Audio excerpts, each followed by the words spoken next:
Diálogo con Ernesto López. Hola, ¿qué tal? ¿Cómo están? Qué placer enorme saludarles a ustedes en esta mañana de jueves 28 de junio de 2018.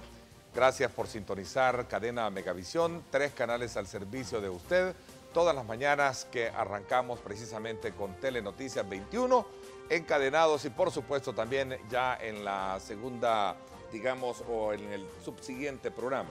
Gracias por sintonizarnos. Aquí estamos en Diálogo con Ernesto López. En esta mañana, antes de presentarles nuestro tema de hoy, quiero recordarles a ustedes que pueden consolidar sus deudas en Coop 1, solicitando ya su crédito de consumo para empleado público, desde el 11% de interés anual. Será un gusto ayudarle y a solventar también sus necesidades. Coop 1 es una ayuda mutua.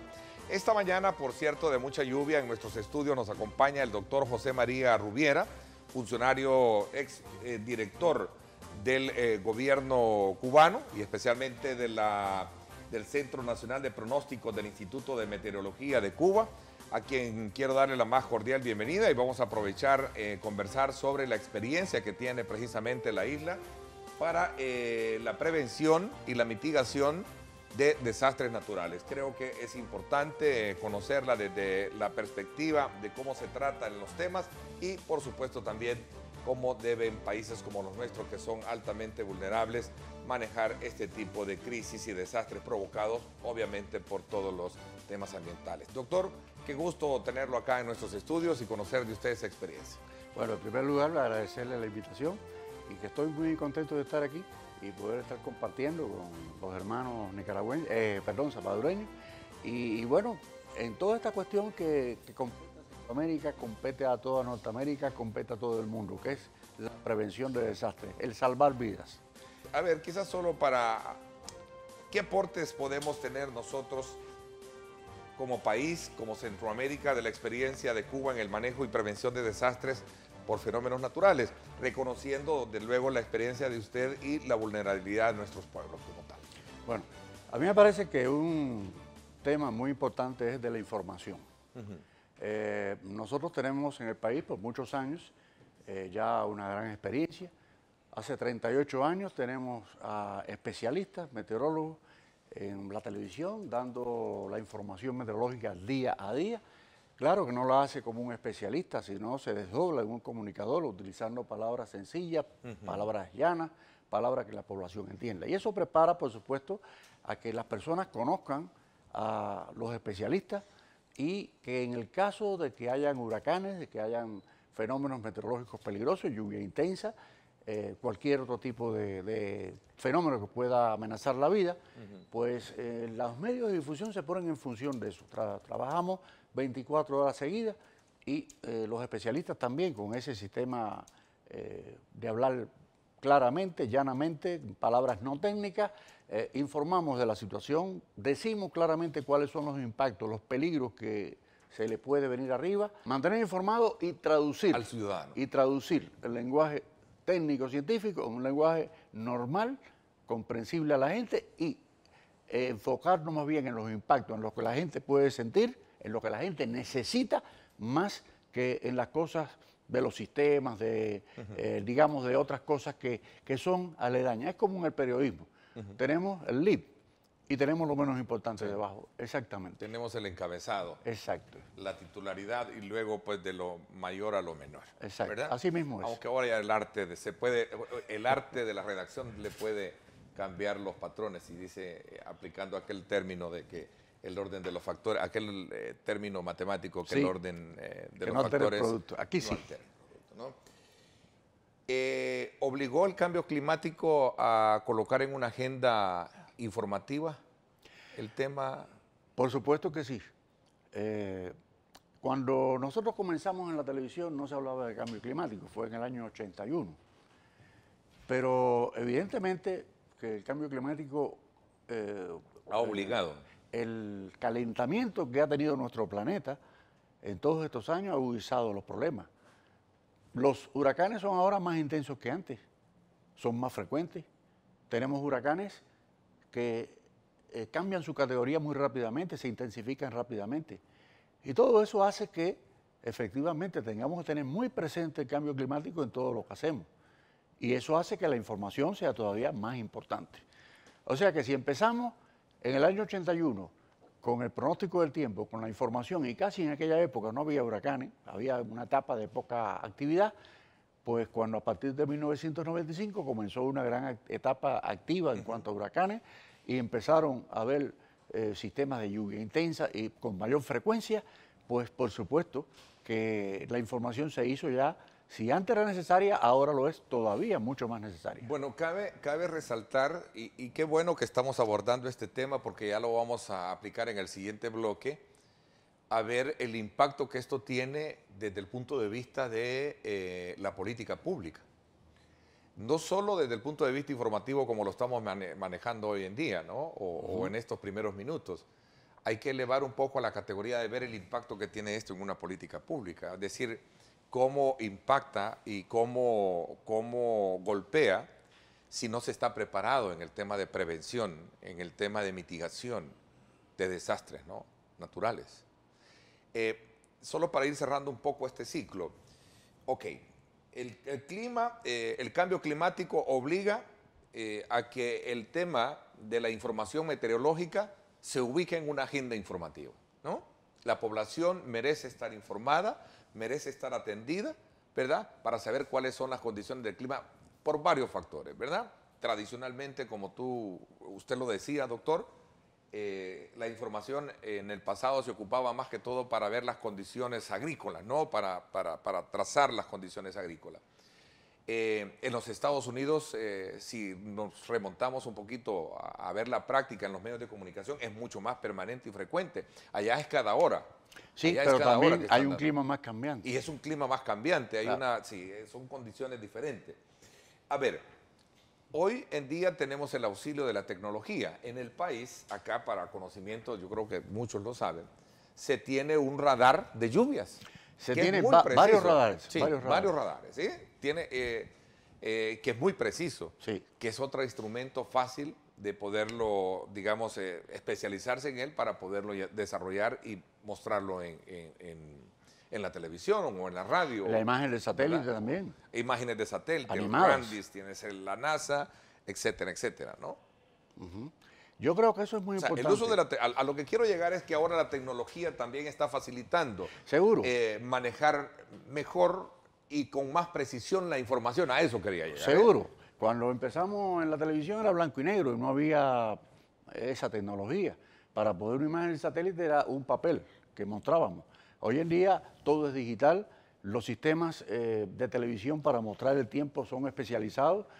Nosotros tenemos, por ejemplo, un sistema gráfico que permite ver la imagen del satélite en colores, con movimiento, que permiten ver los radares en tiempo real, que permite... bueno, aquí tenemos en esta imagen los radares de aquí de El Salvador. Este es de El Salvador. Ese es de El Salvador, esos son las imágenes de la lluvia, eso que cambia ahí, que en tonos azules oscuros y verdes, es precisamente las áreas de lluvia. O sea que se puede ver en tiempo real dónde es que está lloviendo. Ahí hay un área en el Pacífico muy cerca de la costa, por ejemplo. Sí, pero creo que ahí la tenemos en el sector de la bahía de Jiquilisco, si no me equivoco, una amenaza de lluvia en parte de sus playas. Como, vamos a ver, si abrimos un poquito la imagen, nos vamos a ir también, creo que al occidente se veía. Ahí tenemos algo también, allá está, no, estamos todavía en el sector de oriente, lluvias en la parte alta del departamento de Usulután, ¿verdad? Tenemos ahí también. Aquí en el sector de, vamos a ver, ahí estamos hablando cerca de la capital, en la parte sur. Ahí está, ¿verdad? Sí. En este sector. Bueno, en el caso nuestro, tenemos una red de 8 radares en el país, pero son radares de más alcance de esto. Cada alcance del radar nuestro llega a 400 kilómetros. Y por lo tanto, si hay un huracán, podemos seguirlo en tiempo real. Podemos ver dónde está. Es responsabilidad de un meteorólogo, de un informante, de un espacio de ese, si el fenómeno que se está identificando va a golpear fuerte o como su mismo nombre lo indica, porque a veces se mal juzga el papel de un pronóstico, ¿no? Su misma palabra dice que es un pronóstico, que es una probabilidad, que no es algo cierto. Y son fenómenos cambiantes de la noche a la mañana. Exacto. Bueno, sí.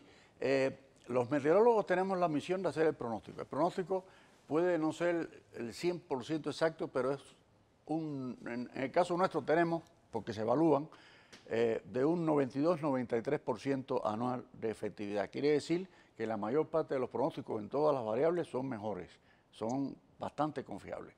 Ahora, en el caso de huracán, hemos logrado un sistema nacional que no solamente es meteorología, es un sistema de protección civil nacional.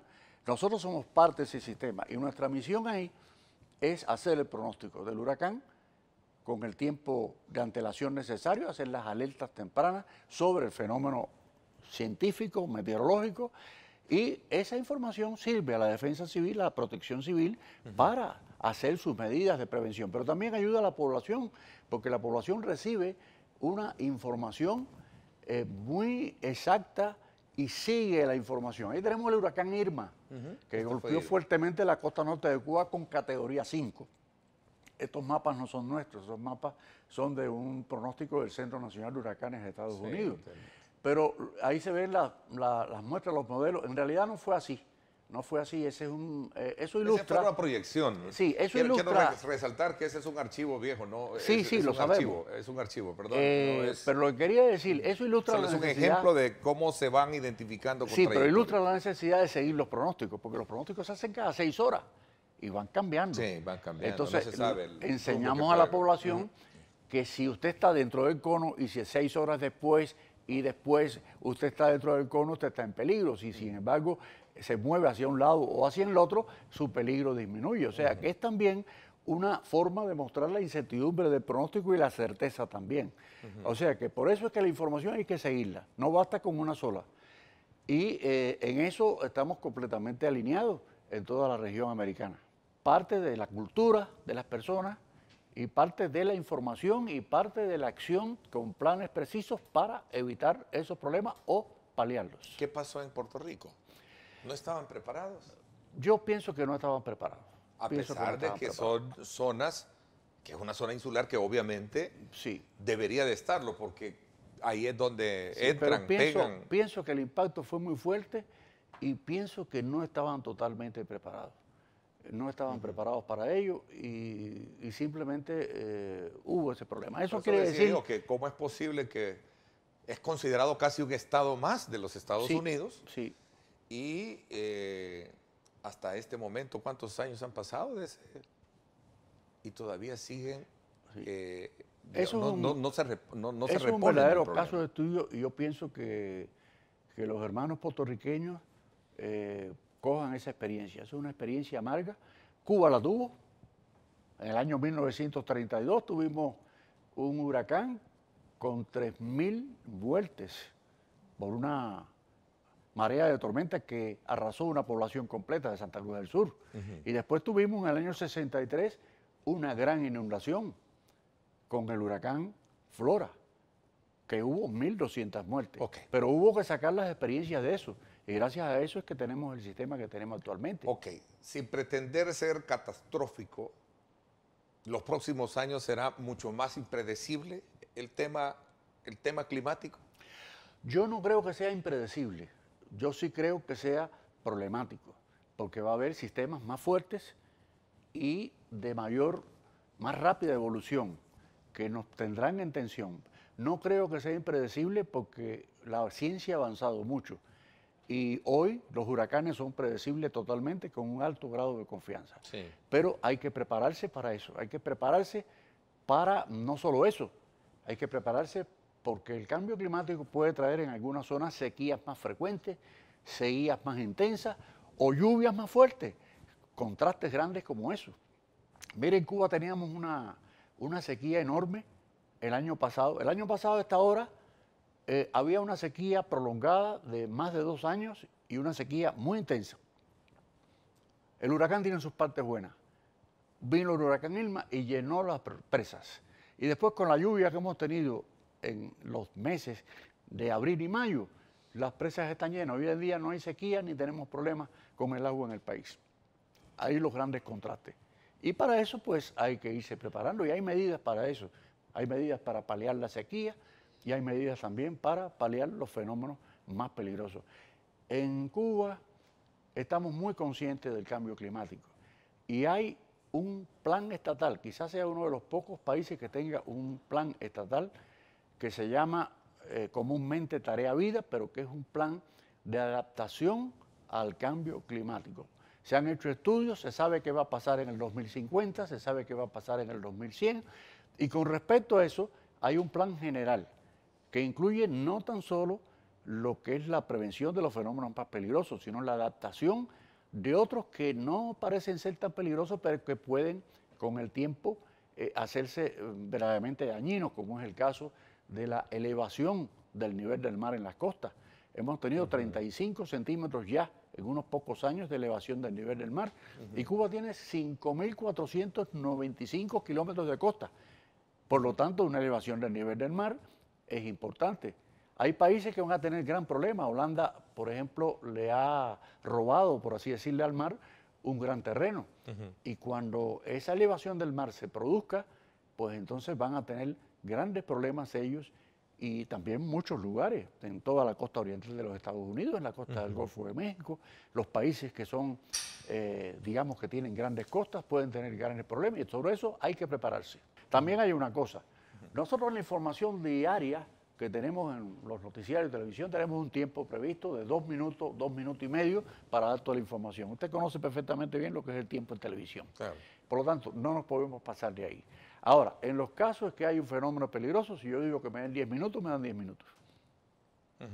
O sea, tengo el tiempo necesario para dar toda la información con el detalle que se requiere, pero siempre hablando en lenguaje sencillo.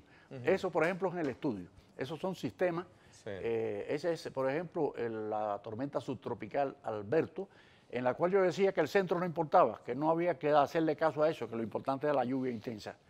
Que lluvia intensa que iba a caer en el país, y ahí la muestro. Y efectivamente así fue. Ese fue el impacto mayor que tuvimos.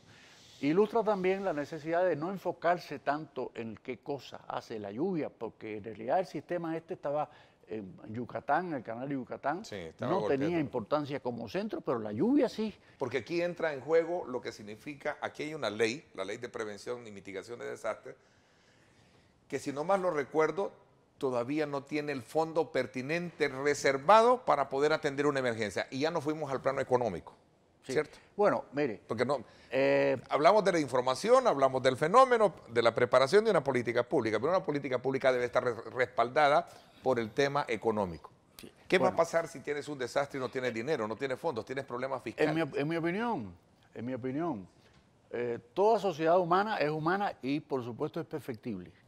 Siempre hay que avanzar, y hay que avanzar poco a poco. Las cosas no se pueden hacer de un golpe, sino gradualmente. Nosotros en Cuba, a lo largo de los años, hemos ido aprendiendo. Esto no es una cosa de un día para otro. En Cuba, por ejemplo, nuestro Sistema Nacional de Protección Civil tiene lo que tiene que tener, todos los recursos para poder proteger a la población. Pero además de eso, ¿qué hemos aprendido? Al principio venía un desastre, venía un huracán, causaba mucho daño, y entonces el presupuesto no consideraba eso. Hoy en día, el presupuesto aprobado por la Asamblea Nacional de Cuba tiene siempre un acápite para utilización solo en casos de fenómenos peligrosos que hayan afectado. Es un fondo de emergencia. Un fondo de emergencia. Ahí lo tiene. Aquí pero antes no lo teníamos. La ley nuestra debió haber comenzado, si no, con 32 millones de dólares. Bueno, antes no lo teníamos y ahora lo tenemos. Creo que al final comenzó como con 4. Eso quiere decir que la experiencia vale, la experiencia hace que nos hagamos Y esta es la parte importante del cierre de nuestro análisis ahora. Es decir, hacia dónde debe mirar un país como el nuestro, que está dentro del foco de, digamos, como de impactos vulnerables en la región. Centroamérica lo tiene. Los últimos informes dados a conocer muestran que la región centroamericana es altamente vulnerable. Aquí tenemos nosotros, particularmente en el país, una lluvia y tenemos inundaciones en la parte de la capital, en la zona. Yo diría más, yo diría que no solo Centroamérica, todo el Caribe, Norteamérica, todo el mundo es vulnerable, de una forma o de otra. Y cada vez sorprende. Tenemos el caso de la experiencia de New Orleans, por ejemplo. Bueno, a Nueva York con la famosa tormenta Sandy, sí, efectivamente. Que se les metió el agua. Fenómenos que antes no se daban. y que ahora se dan. Por lo Era de tanto, hay que película prepararse. lo de Nueva York, tú recuerdas, ¿no? Sí, como no, el Sandy de Nueva York se inundó hasta el metro, hasta el Sí. metro de Nueva York, precisamente con el mar. El mar penetró en grandes partes de Nueva York. Y en New Orleans, tuve la oportunidad de estar en New Orleans después del Katrina, y aquello fue verdaderamente terrible. Todavía en todos esos lugares se está tomando esa experiencia. Y es importante porque eso quiere decir que un país, sea pobre o sea rico, es vulnerable. Y hay que prepararse. ¿Qué mensaje puedes, doctor, darnos esta mañana a manera de que nos eleve a una reflexión profunda? Primero, de como ciudadanos, estar atento a la información.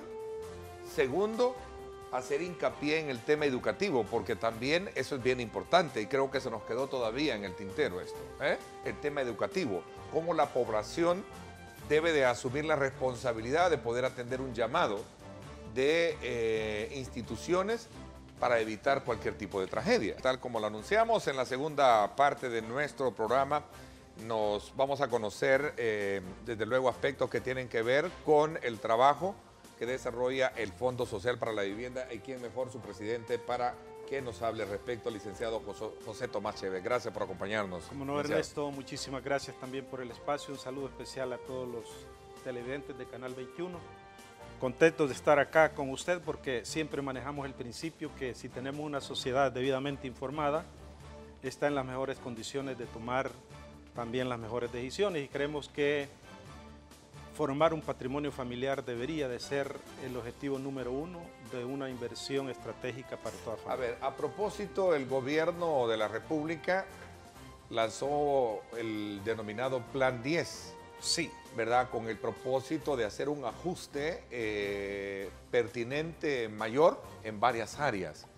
¿Qué papel pondera el Fondo Social en esta nueva, digamos, en este nuevo ejercicio de gobierno? Sí, bueno, el Plan 10 no es otra cosa sino que acercarnos más a la gente con hechos.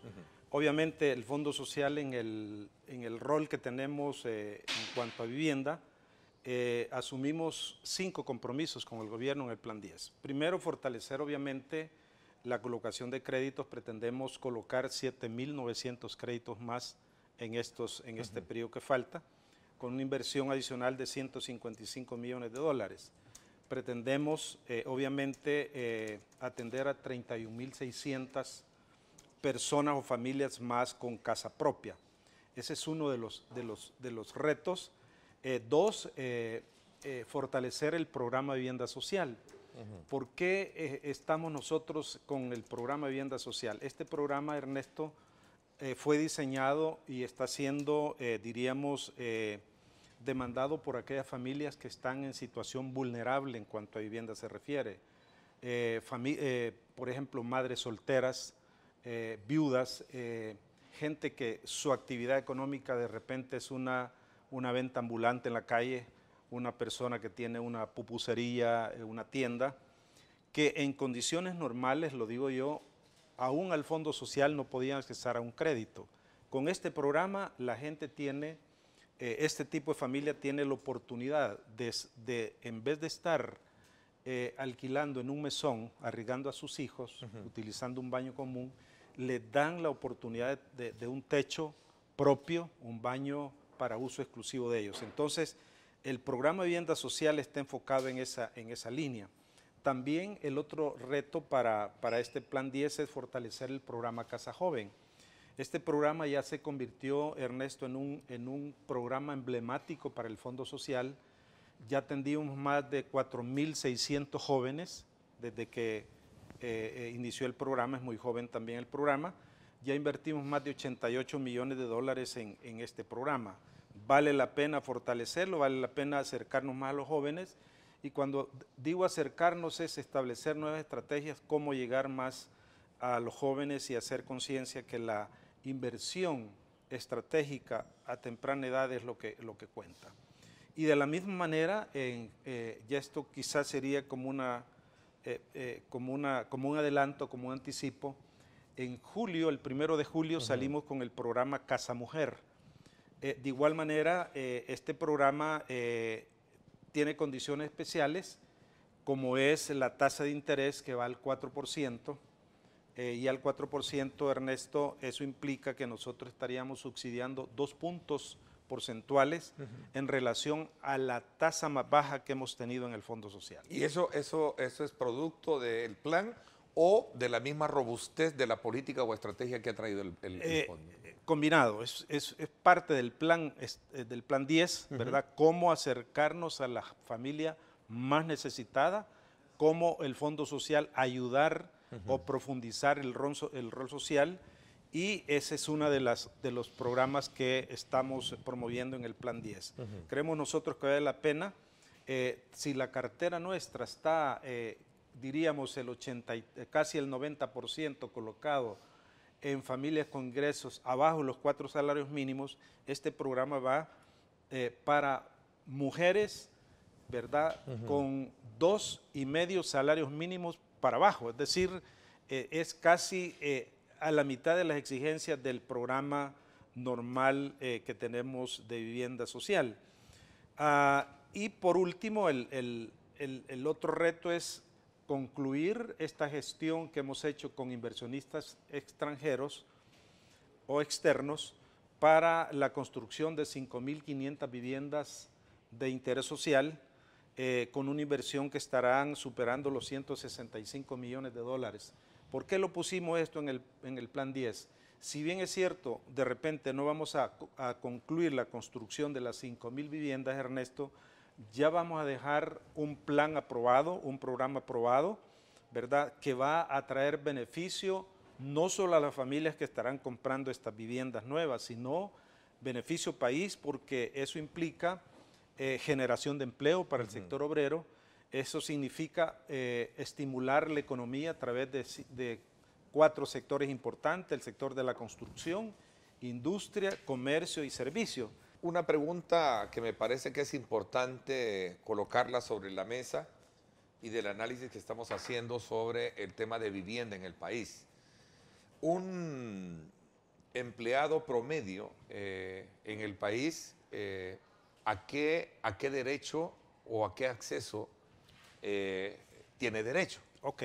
Sobre todo cuando se trata de buscar financiamiento por la vía del fondo o por la vía, en este caso, directamente con la banca comercial. Aquí hay que hacer quizás una separación muy importante en cuanto a la consulta suya, Ernesto.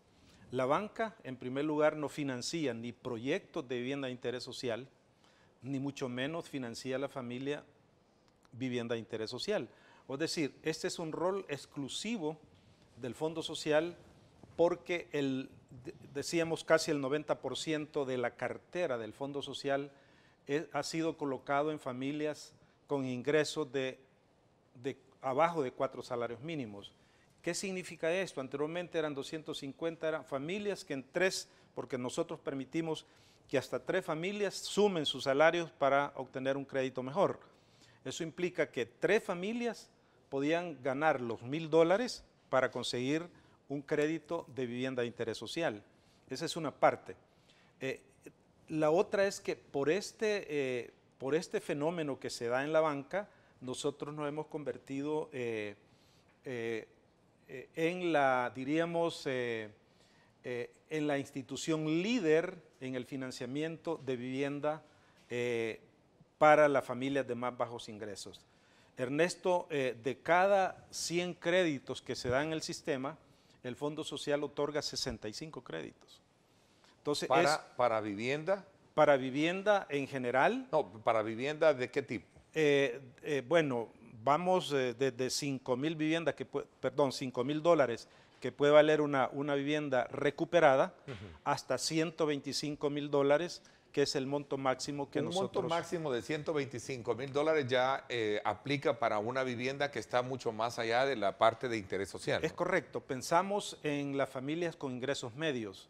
Nosotros dijimos, bueno, si bien es cierto el rol del Fondo Social es para las familias de más bajos ingresos, también es cierto, Ernesto, que las familias con ingresos medios necesitan de parte del gobierno tener los beneficios del Fondo Social. Pensando en eso fue que incrementamos el monto hasta $125,000, que puede ser vivienda nueva como puede ser también vivienda usada. Quizás comenzando en la respuesta a la pregunta suya, Ernesto, para el Fondo Social, diríamos el aliado estratégico para el Fondo Social es el sector de la construcción. Y en estos últimos 2 años, ese aliado tuvo como una depresión en la construcción de vivienda de interés social. Nosotros, entendiendo esa preocupación y dado que se dio el aumento en el salario mínimo, el Fondo Social tomó la decisión de mejorar la política crediticia y ampliar los montos de vivienda de interés social. ¿Por qué esto? Porque de repente el constructor decía, mire, 32.200 es el techo máximo de lo que es vivienda de interés social. Para nosotros es bastante difícil ajustar los costos y poder seguir produciendo vivienda de interés social. Ya ampliamos, Ernesto, el monto de lo que es vivienda de interés social en base al nuevo salario mínimo y hoy es de $38.900. ¿Cuánto? $38.900, estamos hablando casi $39.000, Sí. ¿Verdad? Que aquí sí ya el constructor tiene un margen de, diríamos, de acción para que un proyecto de vivienda de interés social le pueda ser un poco más rentable. Ahora, obviamente aquí no solo gana el constructor, sino que gana la familia, porque recibe una vivienda, si bien es cierto, con un precio un poco mayor, pero a la misma tasa de interés, que esto es lo que yo creo que a los constructores esta noticia les va a importar, porque este informe que estoy dando ahorita ha sido la aprobación última de Junta Directiva. Ampliamos el techo a $38.900, mantenemos la tasa del 6% de interés anual, ¿verdad? Que es una tasa de interés que ningún banco la está dando, y obviamente hemos hecho mejoras en la política de créditos. En lo que es vivienda nueva, hemos bajado la tasa del 5 al 3%. Es decir, estamos financiando el 97% de lo que es el valor de la vivienda de interés social, en este caso 38.900. De igual manera, para la vivienda usada hemos bajado la prima del 15% al 10%, que era parte de la dificultad que tenían las familias, el dar una prima del 15%, y hemos bajado la tasa del 12.5 al 10%. Estos son ajustes que hemos hecho en la política de crédito, Ernesto, que no solo va a ayudar, como repito, a los constructores, sino que va a ayudar en forma directa a la familia salvadoreña. ¿Cómo golpea el tema de la inseguridad los objetivos trazados en el fondo? Bueno, esa es una realidad que no se puede esconder, Ernesto. Sin embargo, nosotros como Fondo Social lo que hacemos es crear estrategias para poder mitigar, para poder ayudar a la familia. ¿A qué me refiero? ¿A qué estrategia? La permuta. Si la familia en el lugar donde compró su vivienda está teniendo problemas con la delincuencia, puede permutar con el Fondo Social. ¿Y permuta qué es? Nosotros recibimos la vivienda que ella está pretendiendo dejar y le entregamos una lista de todos los activos que nosotros tenemos a nivel nacional para que en una forma, diríamos, democrática, voluntaria, ella diga, bueno, en este lugar creo que puedo conseguir una vivienda, la consigue y con esa vivienda que elige es la que hacemos la permuta. Entonces, sí hay respuesta y este beneficio lo trasladamos también al sector de la corporación policial. Ahí con una ventaja más, el elemento de la corporación que ha tenido o que puede tener problemas, que arriesga la integridad de su familia, inmediatamente nosotros le suspendemos la cuota de pago de su casa para que esa cuota le sirva para alquiler de inmediato de una vivienda y de esa manera pueda trasladar a su familia y ponerla pues en condiciones más seguras. Sobre el tema de vivienda, Ernesto, yo lo he dicho varias veces a través de diferentes medios, el corto plazo limita la producción de vivienda. ¿Por qué? Porque los bancos, bueno, hoy sí ya gracias a Dios están financiando para torres de apartamentos habitacionales y eso es bueno porque nosotros con con el monto ampliado a $125,000, podemos también ayudar a las familias con ingresos medios. Pero obviamente vienen proyectos importantes, 5.500 viviendas exclusivamente de interés social para atender a los policías y a la sociedad civil. También hay otros constructores locales que están hablando de 1.200 viviendas de interés social, ahí estaríamos hablando de 6.700, y en la zona oriental que también tienen proyectado no menos de 800 viviendas de interés social. Entonces podríamos estar hablando que para el 2019 la oferta de vivienda de interés social estaría mejorando, que es lo que ha sucedido en estos últimos años, la reducción de vivienda de interés social. ¿Cuál es el proyecto emblemático que puede lograr distinguir ese trabajo para los próximos días y a la conclusión del ejercicio de este gobierno, que estamos a las puertas de tenerlo? Hemos estado trabajando en paralelo a este esfuerzo de la certificación, Ernesto, a implementar el expediente electrónico. Ese va a ser un legado importante de este servidor al Fondo Social, porque hoy por hoy es diríamos, si bien es cierto un proceso certificado, pero es un proceso continuo que va de etapa en etapa la aprobación del crédito. Con el expediente electrónico, ¿cuál será la ventaja? Si son 24 jóvenes que trabajan en la línea de aprobación de un crédito, esos 24 jóvenes van a estar en la capacidad de pegarse automáticamente al expediente electrónico y ese crédito puede ser aprobado de un día para otro, cada quien en su competencia, y obviamente tenemos puntos de control de calidad tanto en el inicio del proceso del crédito como a la hora de formalizar. ¿Por qué?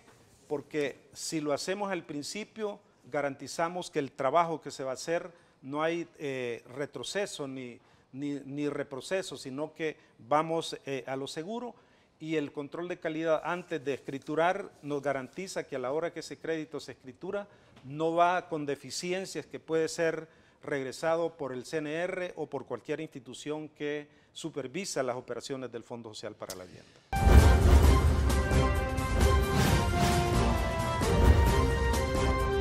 Diálogo con Ernesto López.